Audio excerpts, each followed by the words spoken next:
This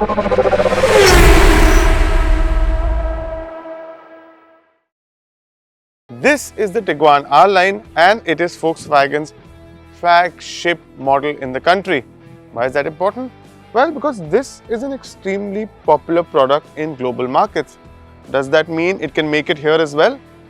Before we answer that question, you must know that the Tiguan has been around in India since 2017. Then we got the All-Space in 2020 and then the newer model in 2021. And this brings us to the third generation Tiguan R-Line, and that R is quite important. This means this is a more performance-oriented SUV. Well, is it? We've got our hands on this vehicle for some time and we are giving you our first impressions. Do let us know what you think of the pricing and Volkswagen launching the Tiguan R-Line in the comment section below. First, let's get cracking with the exterior. First, let's dive into the exterior details that set it apart from the standard Tiguan. A sportier looking setup for the front bumper with a black glossy honeycomb design which really stands out. Then there's that illuminated molding between the headlamps and the signature R badge which is left aligned. Around the sides, there are more of those signature R badges on each of the front doors. But the real standout feature here are those 19-inch Coventry wheels which suit the overall performance-oriented mood. Apart from that, there are the silver anodized roof rails as well as the side skirts and the LED rear combination lamps which come with a special pattern or animation. The Tiguan R-Line comes with a total of 6 color options and this one is called the Permission Red Metallic. But what's the rear seat experience like? Now things in the back seat aren't as bad as I first thought. You get a nice storage space here in the door pocket. You also have a hook here to hang whatever luggage you may have. A couple of LED lights, 2 AC vents, you can control the temperature here as well, and 2 Type-C chargers. You also have 2 Type-C chargers in the front.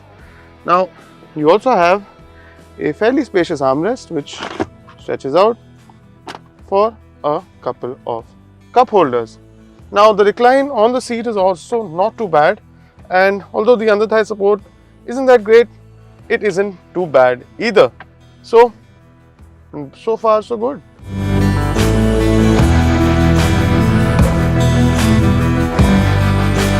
Now we are finally in the driving seat of the Volkswagen Tiguan R-Line, which is the most important given its sporty credentials with it being the first R-Line to come here. Now I'm going to talk about the feel of the cabin first. Like a typical Volkswagen, it feels robust, it feels solid and it feels quite nice to be in. Now there are a few plasticky bits like this casing that runs across the dashboard, and there's also housing for the ambient light and the 30 colors to choose from, which is great. Now I am not really a fan of the plastic, but it does have its own sort of unique feeling. Now one thing that sticks out, or is a good thing or a bad thing, you be the judge, is the 15-inch touchscreen infotainment system. It is massive like most of the EVs that you see today, and it is quite nice and vivid in terms of color and graphics. It's got all the features that you need, but one annoying bit here is that the AC controls are in the touchscreen infotainment system. Now there are capacitive buttons for the volume and the temperature control, but again this does feel like a bit of a miss to me. There should have been physical buttons for the AC or HVAC controls. But apart from that, this is a nice cabin to be in. It is all black, so sense of space is slightly lesser. Just like on the outside where Tiguan R-Line doesn't look like a particularly large SUV, it's sort of like that here as well. You do feel a lot more cocooned on the inside thanks to these very well bolstered seats, and you've got this very sporty look to them, and that really does it for me.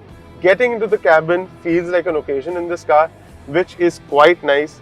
We don't know the price yet, but this is a definite plus. What isn't though is you don't get ventilated seats and you don't get electronic controls for them either. Now this is mostly going to be an expensive car given that it will be a CBU. That seems like a bit of an oversight to me. But on the plus, you do have massage functions, which is very nice. Now other elements that I really like, you get this R badge everywhere on the steering, you get it on the dashboard over there. You also get it on the seat, again a plus, and you get this nice blue stitching as well. Again, very, very, very nice. But like I mentioned earlier, the seats are not electronic, and getting into the right position, looking for all the different sort of switches here is a bit cumbersome or is a little difficult at first. But you do, or you will, get used to it.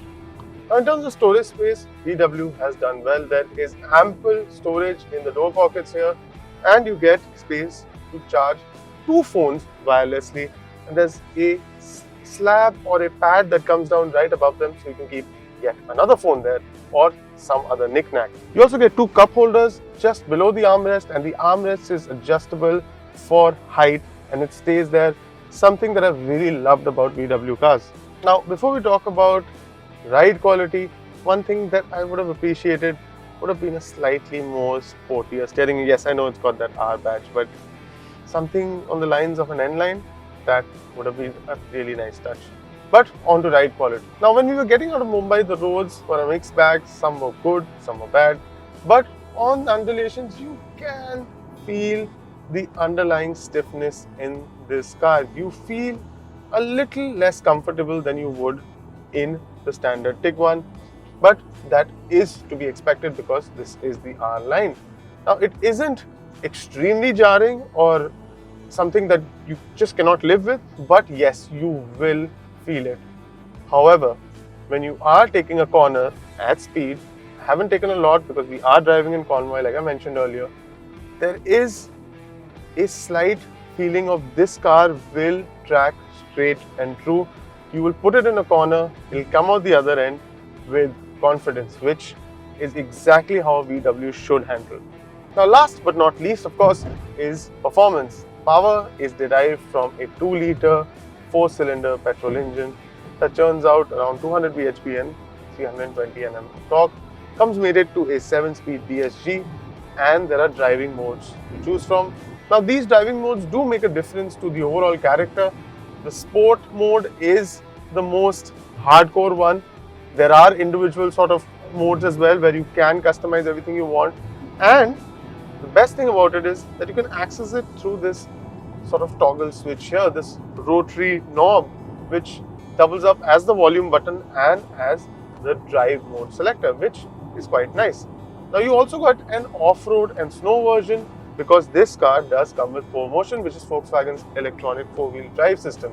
Now, of course, we haven't tested that, but when we do take this car out for a full-fledged review, we'll be sure to do that as well. Now, the power delivery from that aforementioned motor is nice and smooth. It comes in with a nice heft just above 2000 RPM and revs all the way up to the red line.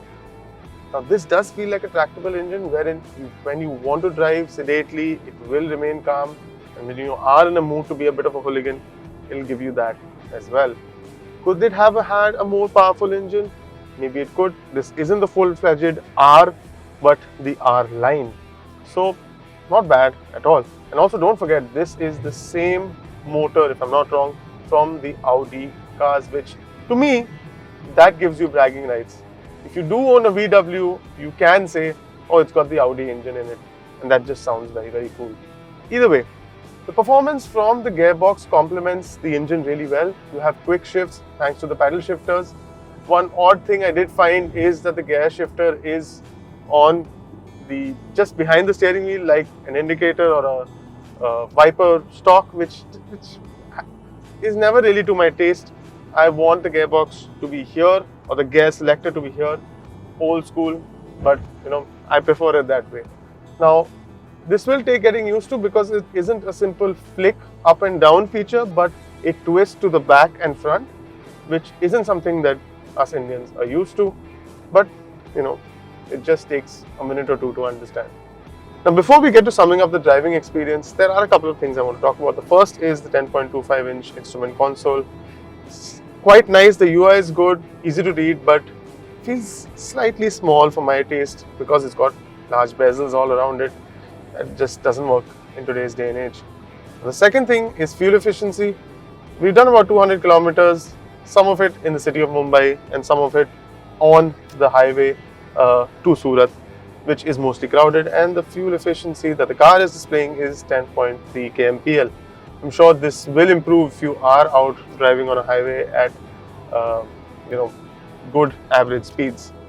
So in terms of driving, I think this might be one of the best handling SUVs in the market right now. It's right up there with the Creta N-Line, and it fits that bill of being an SUV that is more performance oriented, and I think it delivers on that promise quite well.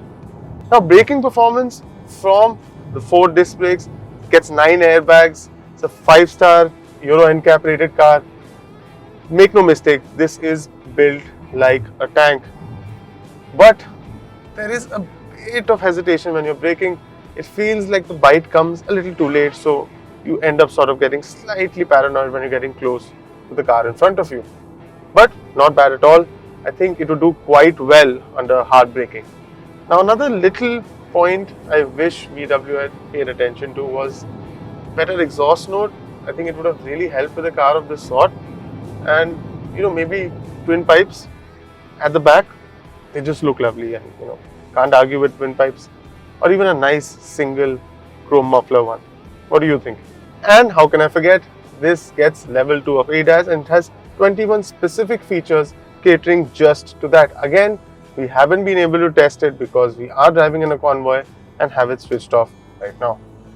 Now, that iconic thud first came about when the Polo arrived in India.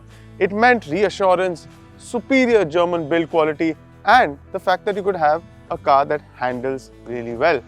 But don't forget, Polo reached its cult status with the GT version. Can the same happen with the Tiguan with the R-Line model? Well, only time and price can tell. At the time of this video, I don't have the price list for the Tiguan R-Line, but you will. Tell us in the comment section below, do you think this is worth the price? What would you have liked the price to be? And are you also eagerly awaiting the Polo GTI? Let us know all your thoughts. I'll catch you in the next one. Take care, drive safe and ride safe too.